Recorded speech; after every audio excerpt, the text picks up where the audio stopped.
Halo Kumaila, Halo Bang Ade. kita mulai dari kabar yang saya dengar nih tentang kamu ya. Kabarnya ada berita bahwa kamu baru aja dapat rumah gara-gara bisa membuktikan kepada orang yang mengujimu tentang kemampuanmu menghafal Quran. Itu betul? Eh Gini ya, sebenarnya kan jadi awal ceritanya itu kan ada orang yang bilang ini nggak mungkin semacam ini, nggak mungkin ini hafal Quran, paling cuma hafal berapa surat Kamu ya? aja. Arahnya ke aku. Iya. Nah, dia bilang kalau misal benar hafal Quran nih saya kasih rumah. Nah, Oh, sebenarnya orang yang kayak gitu tuh banyak yang, "Oh nih tes dulu nih ya, nih gua tantangin lu, tes dulu." Dan sebenarnya setelah tantangan itu ada juga, "Nanti saya beliin mobil," yang kayak gitu ada itu juga itu. ada juga, saya Hmm. kasih kebun berapa hektar gitu. Nah, sebenarnya secara umum tuh aku mengabaikan. Hmm. Nah, saat itu kan aku lagi iseng. Jadi aku screenshot, habis itu aku kasih lampiran ijazah tahfidz aku yang menyatakan bahwa aku Ijazah apa itu? hafal Quran. Ijazah tahfidz, ijazah yang menyatakan aku tuh hafal Quran gitu. Terus Nah, udah gitu kamu uh, pasang di medsos nih ya? pasangan di medsos. Hmm. Nah, sebenarnya sebelumnya tuh juga pernah ditantangin netizen secara random untuk dites baca Quran. Jadi aku live, terus yang nantanginnya masuk live, terus dia ngasih aku soal, terus aku jawab. Nah, terus ada salah satu cuplikannya aku masukin di Instagram. Nih, aku udah pernah dites sama ini gitu. Kalau misalnya uh, Anda mau ngetes saya langsung juga boleh. Gitu. Nah, kayaknya beliau jadi banyak ya. Ini jadi drama kan. Nah, Ini juga penyesalan aku ya. Aku tuh sebenarnya nggak suka sensasi sama drama gini. Ini gara-gara aku iseng. Biasanya tuh kalau orang udah nyeret-nyeret drama tuh aku abaikan gitu. Aku pengen drama forbidden tuh yang apa? caption. Drama tuh yang mananya sih? Bagian tes-tes Quran itu kan Ah, gimmick-gimmick yang sebenarnya tidak menyentuh substansi ya. Itu kan ya. cuma itu bukan edukasi gitu. Nah, aku tuh Orang mentes apakah kamu memang hafal Quran atau iya, tidak? Itu heeh, menurutmu itu drama aja. itu drama dan Ya. ketika aku menanggapinya waktu lagi live beberapa kali itu aku menanggapi netizen secara random. Itu karena ya aku iseng aja. Ya udah ayo gitu, ayo live sekarang gitu. Oke, terus live. Ya, terus live gitu. Itu ada juga cuplikannya aku masukin di episode mitos penghafal Quran gitu. Ada di Forbidden Question. Akhirnya aku naikin gitu. Tapi itu timing produksinya sebelum ada yang menantang hafal Quran ada yang menantang ngasih kompensasi rumah Oh, gitu. oke. Nah, kayaknya yang mau ngasih rumah jadinya ini juga jadi diserang netizen juga kan. Ini ayo kasih rumah gitu. Oh, Terus sorry, agak loncat nih ceritanya. Jadi akhirnya benar, kamu dites Quran oleh orang yang bilang kalau kamu bisa hafal Quran, ya akhirnya kita kamu janjian. janjian. Cuman kan gini ya, masalahnya aku kan sering menjalani tes hafal Quran Hmm. dengan berbagai metode. Hmm. Ada yang bentuknya kompetisi ada. Hmm. Nah, tapi kan kalau kompetisi itu bentuknya aku ada kompetitor nih. Ya. Jadi yang menang adalah yang paling baik. Oh, Atau aku ya. tes hafal Quran di lembaga tahfidz gitu. Uh, Implikasinya adalah apakah aku lulus atau enggak. Oke, Dan kayak ujian kalau lah ya. benar kayak ujian, kalau aku Hmm. lulus nilainya itu mungkin A gitu atau B atau C gitu. Hmm. Nah, ijazah aku terakhir aku tuh A gitu, mungkin maksudnya lancar gitu. Iya, iya. Nah, setelah lulus kuliah kan sebenarnya nggak pernah ada lagi yang ngetes aku secara serius ya. Hmm. Nah, udah gitu itu pertama kan bingung nih rulesnya gimana gitu. Sama si orang ini.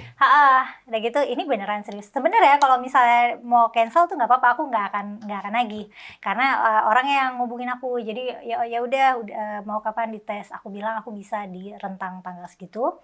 Terus habis itu, Jadilah.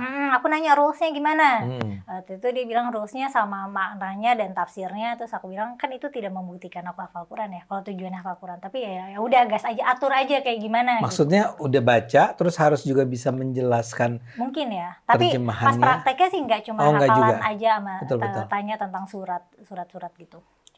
Nah udah gitu ada jadilah hari H itu. Uh, Sebenarnya aku tadinya mau mundur tapi lebih karena mengkhawatirkan keselamatan aku gitu. Dan Kenapa? menjelang itu aku dapat banyak banget ancaman aja sih, aku Ancaman mhm, karena karena aku ngaku hafal Quran mungkin. Aku aku kamu nggak tahu menghafal Quran dan aku nggak orang tahu marah. kemarahannya karena apa ya, bisa jadi karena konten-konten yang lain, tapi, Oke.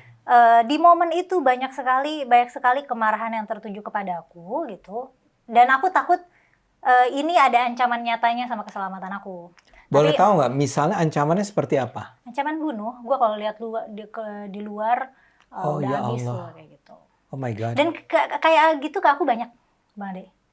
Nah udah gitu, eee, jadi aku bilang, aku mengkhawatirkan keselamatanku, jadi, ya udah akhirnya minta tempatnya jangan diumumkan gitu. Hmm. Ya udah gitu, ya Tempat udah, ketemu tempat jadi. ketemunya itu, jangan diumumkan gitu. Tapi ya udah, ada yang ngetes itu, eee, kayak juri MTQ internasional atau semacam itu ya, atau imam Masjid Al Jabar. Hmm. Emang kayaknya orang yang beliau juga cerita suka ikut, MHQ. Kayaknya ikut MHQ di luar negeri juga. MHQ itu MHQ apa itu, ya? semacam kompetisi hafal Quran. Oke. Aku juga dulu waktu kecil suka ikut, Oke. tapi pas udah dewasa enggak. Eee, Jadi kali ini si juri MHQ itu juga ingin ikut dalam pengujianmu. dia jadi pengujinya. Jadi, Oh. diminta orang yang nantangin aku itu jadi pengujinya. Oke. Karena memang yang nantangin aku bilang dia kesulitan melafalkan, Al-Quran gitu. Karena Orang yang menantangmu sendiri yang menantangku sendiri tuh sebetulnya beliau, mualaf Cindo gitu. Jadi emang mualaf beliau Cindo. bilang lidahnya tuh agak sulit melafalkan gitu. Oke. Jadi dia Minta tolong orang penguji. lain. Orang lain itu adalah juri MHQ itu. Betul, dan, eee orang Arab, orang keturunan Yaman gitu. Iya, Jadi iya, memang iya. sangat fasih. Iya. Kayak gitu, ya udah, diuji, dan soalnya bagus-bagus banget. Bagus tuh apa sih? Susah. Susah. Susah itu dalam arti gini, wahyu, ayat-ayat Quran itu kan banyak sekali kemiripan. Hmm. Banyak sekali kemiripan dalam hal struktur atau penyusunan kata-kata, dan, soal-soal yang diambil itu tricky. Dan di awal dia memang bilang ini, ayat-ayat yang banyak kemiripan, jadi wajar kalau misalnya aku tidak menjawab dengan tepat gitu. Dan ini biasanya soal-soal yang dikasih, di MTQ internasional gitu. Iya, aku, kesulitan, error rate aku tinggi. Beda diuji sama beliau, sama diuji sama netizen random. Netizen random ini nggak tahu titik kelemahan penghafal Quran di mana. Jadi dia pilih yang relatif lebih mudah Kayaknya, kali ya. lebih nggak tahu mau pilih yang Oke. mana sih. Ya. Nah, sedangkan kalau beliau ini kan penghafal Quran juga. Jadi tahu nih titik kelemahan penghafal Quran tuh di bagian-bagian mana. Oke. Ya aku kena, maksudnya aku juga kan tidak pernah, maksudnya dalam berbagai kesempatan aku selalu menyatakan iya aku hafal Quran, tapi hafalanku tidak sempurna gitu. Kamu Dan selalu mengatakan itu aku ya. selalu mengatakan itu. Nah, tapi kayaknya di persepsi masyarakat, yang namanya hafal Quran tuh berarti hafal sempurna gitu. Kayaknya di persepsi mereka yang namanya mutkin tuh sempurna kayak kaset gitu. Karena Mungkin tuh the mutkin best tuh ya. lancar, lekat. Oke, perfect lah ya. Tapi sebenarnya nggak perfect. Kalau misalnya di Oke. lembaga tahfidz, mutkin itu ada bracketnya. Ya entah mungkin bracket 80 sampai 90 itu mutkin gitu. Ada Oke. kriteria, ada indikator-indikator yang bisa 80 dinilai. pun masih mungkin gitu ya. Iya. Ya. Nah, cuman kayaknya masyarakat nih mikirnya mutkin itu sempurna kayak kaset, karena ada yang ngirimin aku ini mail, ada yang ngeritik bacaannya. Aku kira dia ngeritik apa, ternyata dia ngeritik aku kayak lagi ngambil nafas mikir, dia bilang nih udah mulai hilang nih hafalannya, atau kayak misalnya aku ngulang-ngulang gitu kayak walladzina ataina, aku sambil mikir Kan nih sambil nggak nginget ya. mungkin nih dia gitu, kayak udah gitu. Nah, di lembaga aku belajar nggak gitu. Aku tuh dapat banyak sekali caci maki. Ini sebelum ini ya. Setelah ini justru, Sesudah. karena video tesnya ini udah tayang. Ditayangkan Betul. oleh. Ditayangkan oleh yang nantangin. Meskipun Oke. sebenarnya ini tanpa persetujuan aku ya. Jadi setelah tes itu kita sepakat untuk tidak menayangkan. Kita cuma ngasih tahu rilis aja, ini udah tes, terus ya udah gitu. Iya. Dan setelah tes dia bilang, dan sebelum tesnya juga dia bilang, karena nanti gimana pun dia tetap berencana mau ngasih karena sebenarnya kan aku hafal Quran jadi kayak ya udah tes aja. Oh, jadi buat dia oke ya? Buat dia Hafalanmu oke. udah oke? Dia bilang bagaimanapun Anda lebih baik dari saya gitu. Saya memang mengagumi orang-orang yang hafal Quran. Terus kan tesnya tuh harus mutkin. Nah, mutkin ini kan kalau di lembaga tahfidz ada indikatornya. Iya, iya. Cuman kan kalau kemarin kan ya udah gitu aja dan aku juga aku partisipasi aja gitu. Dan sejak awal aku nggak berniat untuk mengambil rumah itu, Bang Ade. Oke. Nah, itu tuh bagian dari iseng yang aku sesali karena menjadi sensasi panjang, jadi perbincangan gitu. Itu cuma kayak aku usil gitu loh. Nah, Harusnya aku nggak usah usil. nggak usah usil. Tapi Heeh. gini, pertama, jadi Anda tuh akhirnya menurut si Cindo ini, mualaf ini, Heeh. kan dia yang menjanjikan rumah ya. Ya. Dia bilang, oke, Anda lulus mutkin. Enggak. Enggak. Dia bilang aku nggak lulus mutkin, tapi dia mengakui bahwa aku hafal Quran. Oh, iya, iya. Nah, dan rumahnya tuh tetap dia kasih. Dia Tapi aku tak kasih itu artinya apa? dia tetap menyatakan tetap mau memberi rumahnya, tapi aku tolak. Sebenarnya sih ada hal-hal kayak waktu awal dia menyatakan kan nanti bilang nanti saya akan datang bersama notaris bla bla bla gitu. Tapi kan pas datang kan nggak sama notaris, sama penguji, dan nggak apa-apa gitu. Maksudnya sebenarnya aku benar ini tuh cuma iseng doang. Kamu nggak nanya mana notarisnya gitu? Enggak, aku nggak pernah negging apa-apa. Bahkan yang nagih tanggal juga beliau gitu. Oke. Dan kalau misalnya di hari H nggak ada follow up gitu, aku juga nggak akan Nggak nagih. apa-apa. Karena sebenarnya yang repot bagian sana gitu. Karena beliau tuh orang Bandung, berarti kan harus ke Jakarta, harus nyiapin waktu buat ketemu aku. Dan aku sendiri juga kan sibuk ya. Iya. Jadi kalau aku bisa pakai waktu untuk melakukan kegiatan lain juga lebih baik buat aku gitu. Nah terus udah video rilis, apakah gini loh? Nggak, jadi begitu dia bilang dia menawarkan atau dia menjanjikan akan memberikannya kepadamu rumah itu langsung Anda mengatakan nggak usah atau gimana? Iya, aku sebenarnya aku juga berniat untuk menolak gitu, nggak usah. Sejak awal. Iya, sejak awal. Dan aku bilang habis pas dia bilang ngasih, nggak usah buat aku, mending buat syekhnya aja, buat yang nguji aku, yang hafalannya lebih baik. Yang Terus tadi kan, Yaman itu. Terus kan beliau bilang saya punya rumah 9 gitu. Itu kasih aja ke syekhnya gitu. Yang hafalannya lebih baik, bacanya lebih bagus gitu. Buat aku nggak usah. Gitu. Oh my God. Gitu. Jadi Anda nggak dapat rumah? Enggak. Dan ya jadinya terus cuman menariknya gini, kritisisme itu banyak banget ke aku tentang kayak setelah selesai nih ya? Setelah selesai dan setelah videonya rilis, dan itu juga aku tuh cuma pengen ini selesai kan, tentang hafal Quran ini. Kayak aku tuh nggak butuh validasi netizen ya. Maksudnya aku udah lulus dari institusi tempat aku belajar, ya udah berarti kan aku diakui oleh guru-guruku. Terus aku juga salah satu kritik aku kan adalah bahwa hafalan Quran di Indonesia tuh tidak ubahnya seperti talent show. Nah, sekarang aku dengan tes sana, tes sini termasuk jadi tes Bang Ade. Lama-lama aku jadi ngerasa, lah, aku ini adalah part of the circus gitu. Aku monyet sirkusnya sekarang gitu. Dan itu tuh maaf ya. Enggak apa-apa gitu. Cuman setelah itu banyak banget kritik ke aku. Kritik ini hafalannya kacau balau, berantakan gini. Padahal itu adalah aku sebagai penghafal Quran dan aku yang belajar tahfidz dari kecil, aku jadi rindu guru-guru aku, sumpah.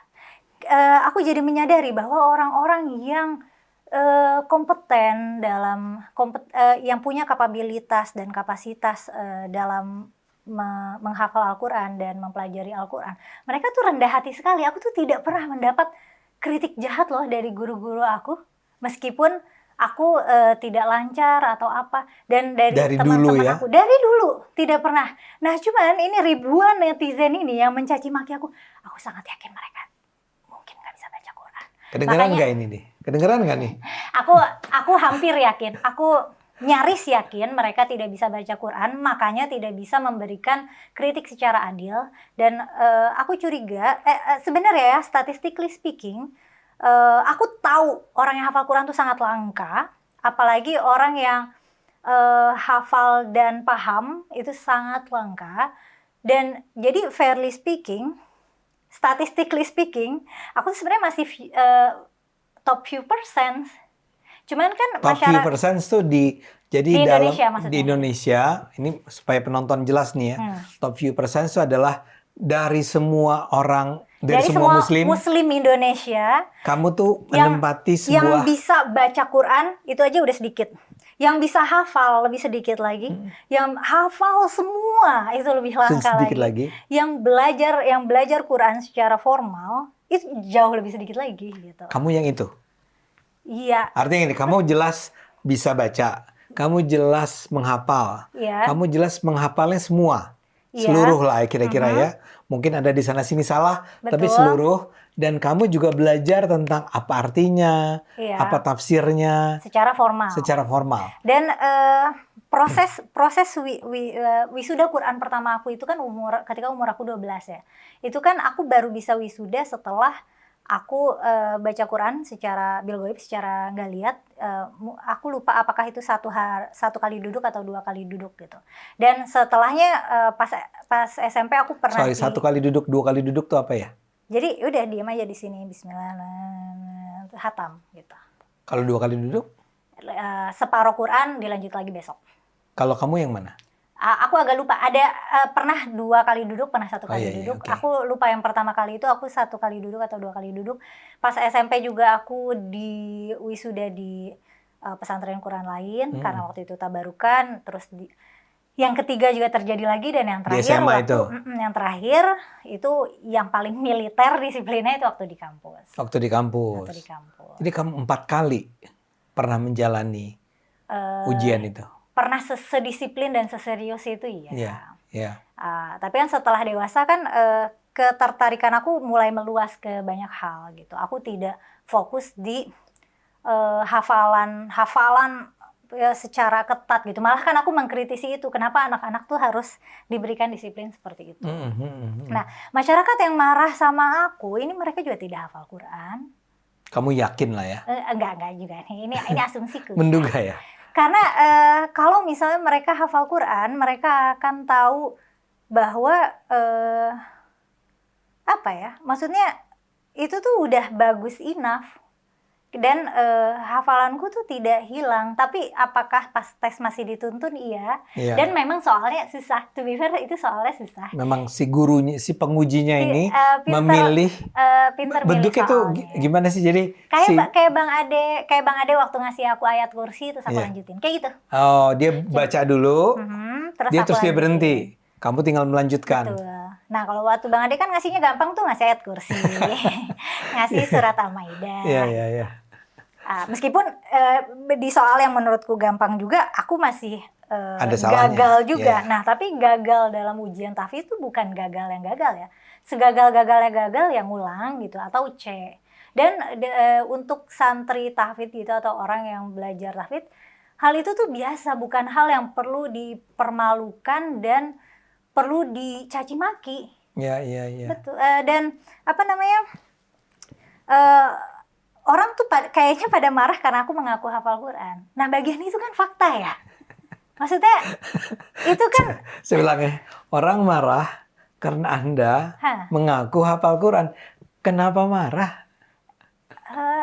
Karena aku tidak sesuai ekspektasi mereka. Mereka ekspeknya apa sih dari kamu itu? Kayaknya harusnya tuh jadi harusnya pakai kerudung. Oh iya. Dan tidak membuat konten-konten yang menggunakan kerangka di luar akidah gitu. Aku kan kalau pendekatannya dalam membuat konten kan kebanyakan pakai skeptisisme ya. Kalau orang yang beriman, orang beriman kan sangat menjaga diri dari mempertanyakan karena takut merusak akidah gitu. Maaf, saya koreksi sedikit. Saya orangnya beriman. Saya nggak punya masalah sama sekali. Ada yang kayak gitu. Tapi kebanyakan orang nggak kayak gitu. Kebanyakan orang merasa terancam kalau komponen-komponen imannya nih kalau dipertanyakan, orang merasa terancam. Dan rasa terancam ini manifestasinya macam-macam. Bisa marah atau bisa takut. Makanya ada yang bilang aku tuh mengerikan, menakutkan. Ada yang marah-marah ke aku atau bahkan merasa terancamnya merasa ingin membunuh aku. Itu tuh banyak loh Bang. Iya.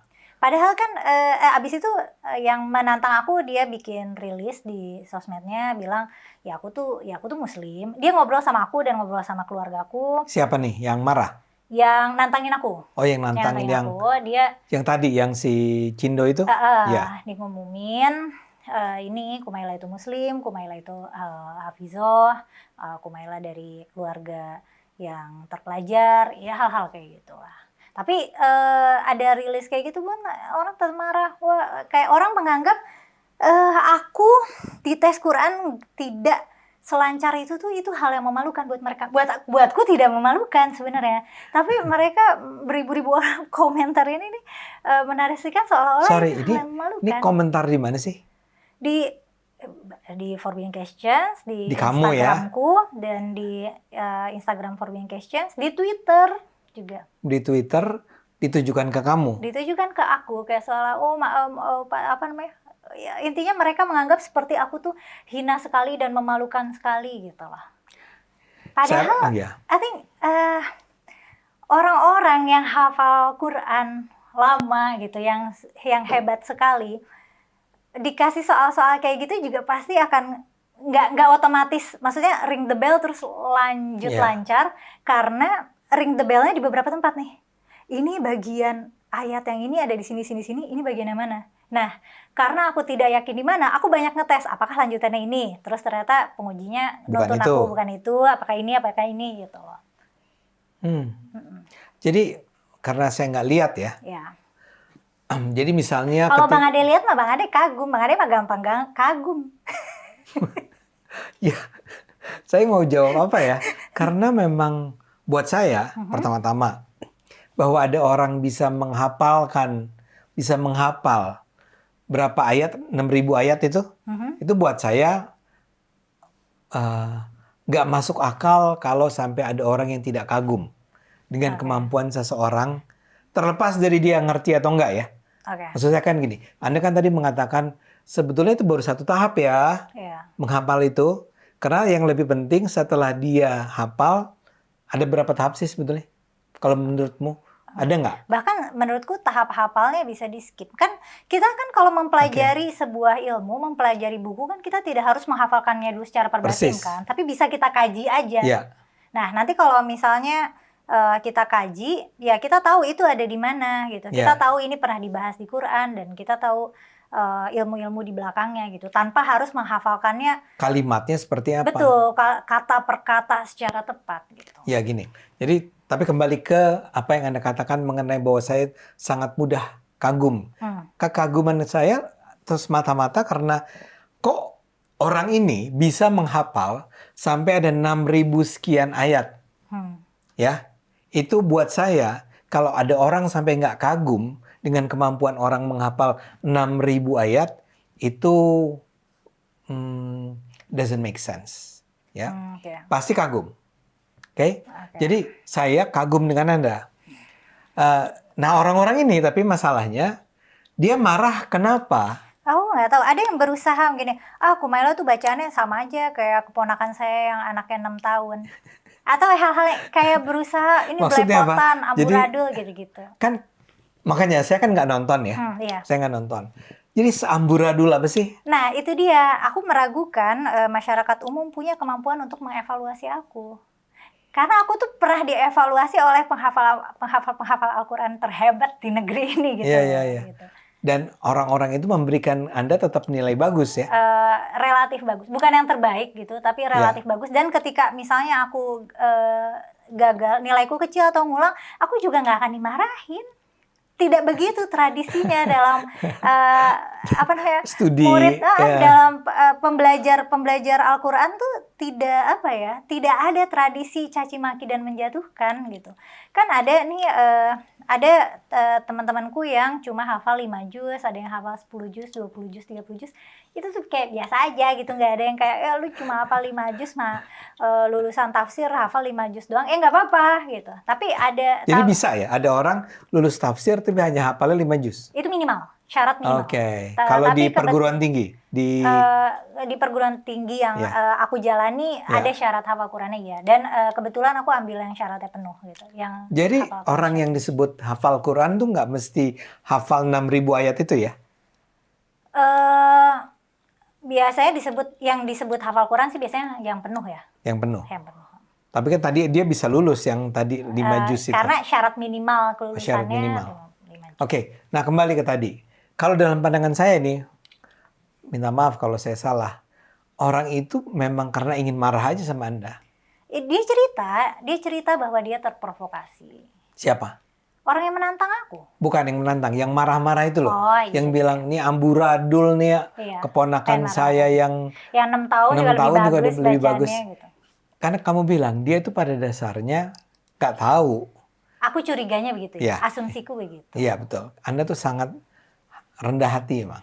Anda tidak berani mengatakan bahwa, tidak bersedia mengatakan bahwa orang ini emang gak ngerti. Karena Ya karena aku kan gak tahu. nggak, pertanyaan saya kan begini. Ketika Anda diuji hafalan tersebut, nah tipe kesalahan Anda tuh tipe kesalahan yang amburadul atau Itu tipe kesalahan umum di penghafal Quran sih. yang salah sedikit terus dikoreksi sedikit akan kembali ke jalan yang benar gitu ya? Iya, dan saat itu kan ada abangku juga nemenin aku. Abangku juga kan hafal Quran atau nyaris hafal Quran ya, belum wisuda Quran.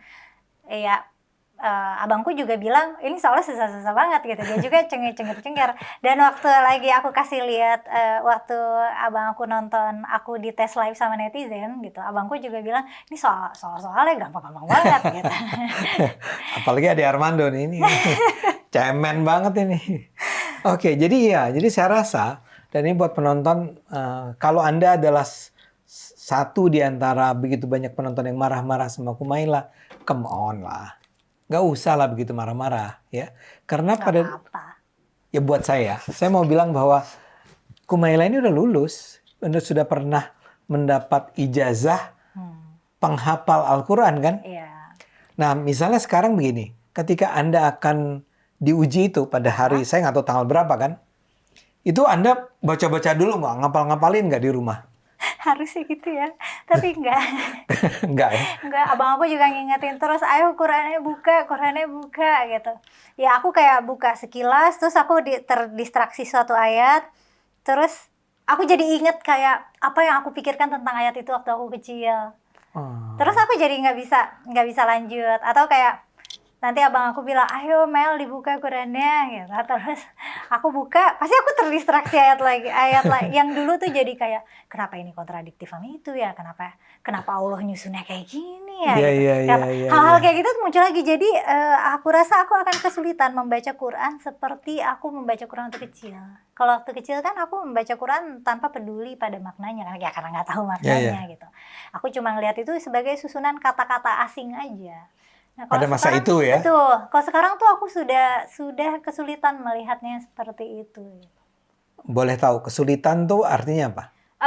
Aku nggak bisa fokus cuma pada urutan secara tepat. Pasti aku jadi terdistraksi. Tapi kenapa Tuhan pakai kata ini ya? Kenapa bukan pakai kata ini ya? Kenapa Tuhan harus mengulang perintah ini ya? Padahal kan tadi di surat yang sebelumnya udah gitu. Terus jadi ya, aku jadi ingat misalnya waktu kecil, kenapa ini nggak efisien banget ya sebagai kitab pedoman hidup, atau yang kayak gitu-gitu tuh jadi mulai masuk lagi gitu ke kepalaku. Tapi Anda sendiri sebetulnya mulai belajar tentang arti, makna gitu ya, interpretasi itu pada saat kapan? Itu ya seiring belajar, karena kan aku selalu di pesantren ya, di pesantren kan belajar bahasa Arab. Jadi seiring belajar bahasa Arab, aku juga seiring menyerap bahasa Al-Quran gitu. Jadi sebetulnya Anda tuh baru paham itu bukan di perguruan tinggi ya? Even sebelumnya pun sudah? Nah, di perguruan tinggi tuh udah bukan ngomongin makna lagi, karena asumsinya semua mahasiswa udah bisa bahasa Arab. Kadang-kadang dosen tuh ngejelasin sesuatu panjang lebar pakai bahasa Arab terus nggak diartiin lagi. Dosennya pakai bahasa Arab. Kayak kadang-kadang ngejelasin sesuatu atau ngutip sesuatu pakai bahasa Arab terus nggak diterjemahin lagi karena diasumsikan semua mahasiswa lancar berbahasa Arab gitu. Padahal nggak. Aku nggak. Aku terutama bahasa Arab modern enggak. Kemampuan bahasa Arab aku terbatas di bahasa Arab klasik dan bahasa Arab Qurani. Oke, jadi bahasa Arab modern Hah? itu berbeda dengan bahasa Arab yang ada di dalam Quran. Beda. Jadi Beda kalau ya? misalnya aku paham Quran, aku paham kitab-kitab, sebutlah kitab fikih atau kitab apa yang ulama-ulama zaman dulu, terus aku dikasih artikel Al Jazeera, langsung sakit kepala aku. Aku akan Ini bacanya artinya akan, apa? aku akan sangat gelagapan gitu. Meskipun mungkin pada akhirnya bisa nangkep ini isinya apa, tapi tidak seterampil kalau misalnya baca kitab-kitab lama atau baca Quran. Tuh. Oke, oke. Nah, asumsinya, jadi dulu itu juga shock aku waktu lagi baru masuk kuliah, karena diasumsikan kita semua ngerti bahasa Arab. Jadinya aku kayak satu-satunya C di nilai aku tuh bahasa Arab. Tapi emang bahasa Arabnya susah banget. Ini bahasa Arab yang mana nih? Yang Pelajaran bahasa Arab secara umum. Jadi oke, yang udah modern ya? udah modern. Iya, iya. Karena misalnya kita belajar bahasa Arab tapi dikasih artikel, baca artikel ekonomi gitu. Jadi kayak Iya, iya. analisis statistik apa, tapi bahasa Arab itu aku sangat tidak terlatih. Bahasa Arab aku tuh bener-bener sangat terbatas hanya untuk memahami kitab suci dan hadis-hadis terutamanya. Ya, ya, ya. Ternyata setelah itu aku menyadari, wah betapa skill bahasa Arab aku tuh sangat terbatas ya. Ketika diperlukan dalam dunia modern yang nyata, aku gagap. Gitu. Nah, oke. Nah, saya ingat sekali dalam pembicaraan kita sebelum ini, kita tuh seperti tiba pada sebuah kesimpulan atau pertanyaan. Ya. Menghafal Quran tuh ada gunanya nggak sih? Ya kan? Dan ketika itu Anda mengatakan sebetulnya enggak ya? Menurut aku enggak. Ini kan banyak yang bantah ya. Tapi bantahan-bantahan yang aku terima tuh belum ada yang mengubah pendapat aku gitu. Mungkin bisa jadi kalau misalnya ada penonton-penonton yang ingin mengubah pendapatku gitu, bisa kasih bantahannya. Tapi so far aku belum merasa mendapatkan argumen yang cukup kuat tentang pentingnya menghafal Quran secara lancar. Ini kan aku kan dicaci maki ribuan orang karena hafalanku tidak lancar kan. Yang mungkin menurut mereka itu memalukan atau gimana, sedangkan menurutku kan itu wajar gitu. Dan bahkan di kalangan penghafal Quran sendiri itu wajar gitu. Jadi itu bukan hal yang memalukan gitu. Nah, orang-orang yang, tapi pertama, emang betul ribuan, ratusan kali? Iya, ribuan. Sampai ribuan. Soalnya kayak satu kali postingan, komennya ada kayak 1000, pas aku lihat pada marah-marah soal itu semua. Yang dukung kamu nggak ada? Ada. Ada juga ya?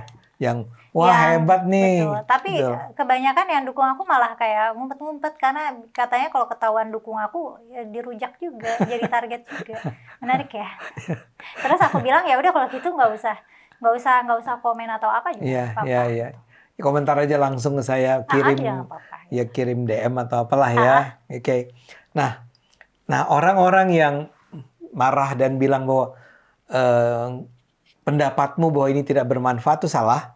Dia bisa nunjukin apa manfaat dari menghafal Al-Quran? Kasih contoh Ya, aja. hal-hal yang dengan semangat religius masih sama untuk preserving Quran. Tapi kan waktu itu aku udah ngasih bantahan soal Quran udah dicetak banyak kan. Preserving itu artinya menjaga, menjaga melestarikan. pelestarian. Ya. Udah. Dan Anda akan bilang ya buat apa harus dihafal? Iya, untuk melestarikan ada banyak upaya lain dibanding mengandalkan ingatan manusia yang rapuh gitu ya. Betul. Ya, terus habis itu alasan surga dan lain-lain itu nggak terlalu aku ituin. Surga karena apa? Oh, kalau masuk surga atau orang tua yang masuk surga, karena kebergunaan yang aku maksud kan dampaknya dalam jangka panjang di dunia ya. Orientasinya ini dunia gitu. Generasi masa depan kayak gimana yang mau kita ciptakan gitu. Anda menganggap kalaupun orang bisa menghafal Al-Quran itu tidak akan ada atau tidak akan banyak manfaatnya bagi orang itu untuk bisa memahami ilmu pengetahuan atau bahkan memahami agama itu sendiri? Banyak kok penghafal Quran yang nggak paham bahasa Arab. Itu hanya hafal aja ya? Hanya hafal aja itu banyak. apalagi belajar tafsir gitu. Dan belajar tafsir di sini ada belajar tafsir, ada ngaji tafsir. Biasanya kan kalau di pesantren sistemnya itu adalah ngaji. Jadi kalau ngaji itu nih ada nih karya kitab, terus kita baca. Biasanya kitabnya tuh tidak bertanda baca, jadi gurunya ngasih tahu nih alhamdulillahi gitu. Nanti mereka pada barisin segala puji bagi Allah, terus lanjutin gitu. Jadi ngaji itu gitu, ngaji kitab tuh. Nah, sedangkan kalau misalnya udah level mahasiswa kan kita lebih belajar secara mandiri ya. Jadi misalnya temanya nih tentang opresi perempuan gitu. Coba kumpulin ayat-ayatnya dan cek karya-karya tafsir baik yang klasik, kontemporer atau modern gitu. Bagaimana pendapat para ulama gitu. Jadi level belajarnya kan beda gitu. Nah, itu kan sangat jarang sekali. Tapi itu juga gini, sangat dipahami kenapa jarang sekali. Karena kan prospek kerjanya nggak ada. Suram lah prospek kerjanya suram. Penghafal Quran nih prospek kerjanya suram lah ya. Ya, tapi ini masyarakatnya insentif status sosialnya mahal. Oke. Jadi Dia itu penghafal Quran loh gitu ya. Bisa dihormati, bisa mendapat penghormatan gitu. Meskipun secara insentif kerja tidak terlalu berguna. Jadi makanya biasanya santri-santri atau ya lulusan kayak aku biasanya karir awalnya tuh guru ngaji. Termasuk aku. Oh, dulu pernah jadi guru ngaji ya? Sekarang udah nggak? Masih? Kalau ada yang mau ngaji sama aku boleh. Cuman aku mengasumsikan orang nggak mau ngaji sama aku karena aku nggak pakai kerudung.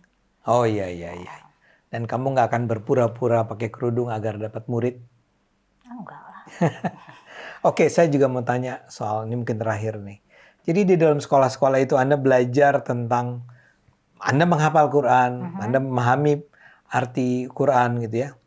Tapi diajarkan nggak untuk berpikir kritis tentang isi Quran itu? Nah, bagian itu adalah bagian yang paling berat kan. Bahkan bagi para akademisi Quran sendiri gitu. Makanya peluang studi mahasiswi tafsir itu adalah misalnya mencari ayat-ayat yang ganjil atau yang kita nggak boleh bilang ganjil ya. Jadi terkesan ganjil atau terkesan kontradiktif itu jadi bahan penelitian gitu.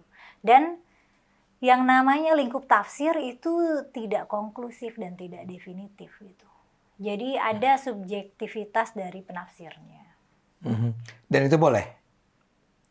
Kalau secara umum boleh. Ada aliran-aliran dalam Islam yang nggak bolehin ada.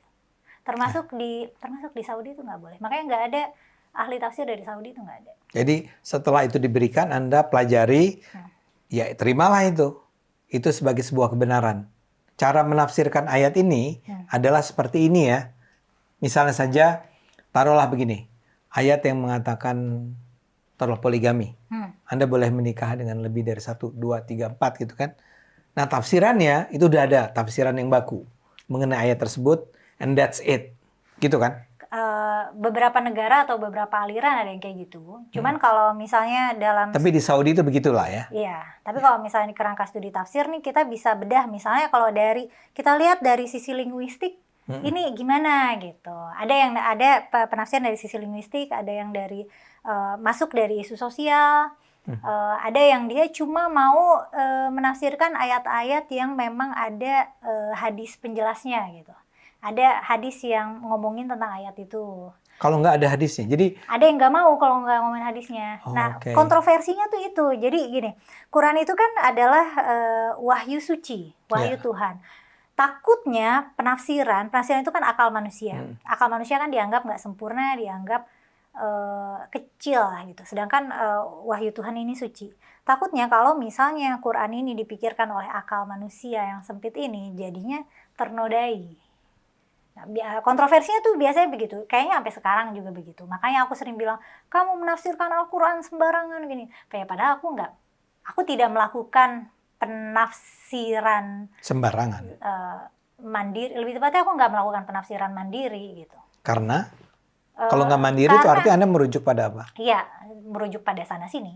Oke. Meskipun tidak secara eksklusif aku merujuk pada kitab tafsir ya. Kayak misalnya ketika aku mencari tahu kenapa babi haram kan aku mencari catatan arkeolog dan catatan antropolog gitu tentang peternakan babi di Timur Tengah gitu.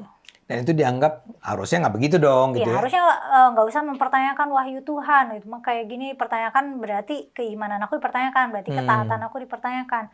Bahkan ada di X tuh ada gus-gus gitu. Kalau padahal ini tuh nggak usah ribet gitu. Kalau saya sih simple, kalau kata Quran haram ya haram ya masalahnya kan aku bukan kamu ya. Gitu. Memang ada nuansa mungkin anti berpikir kritis. Anti berpikir kritis. Oke, Kumaila, saya pikir ini sangat menarik dan kita perlu bicarakan lagi di lain waktu. Tapi kali ini ganti topik aja lah, jangan ngomongin Quran lagi. bukan soal penafsiran kritis, soal cara berpikir kritis itu, ya. Itu kan penting ya menurut saya, buat kita semua. Menurutku juga. Ya gitu ya. Jadi untuk sementara tapi terima kasih buat penjelasan tentang rumah tadi. Dan saya nggak ngerti kenapa Anda nggak terima rumah itu. Karena Anda sudah lulus, Anda sudah bisa membuktikan. Enggak lulus. Banyak netizen yang bilang aku gagal. Iya.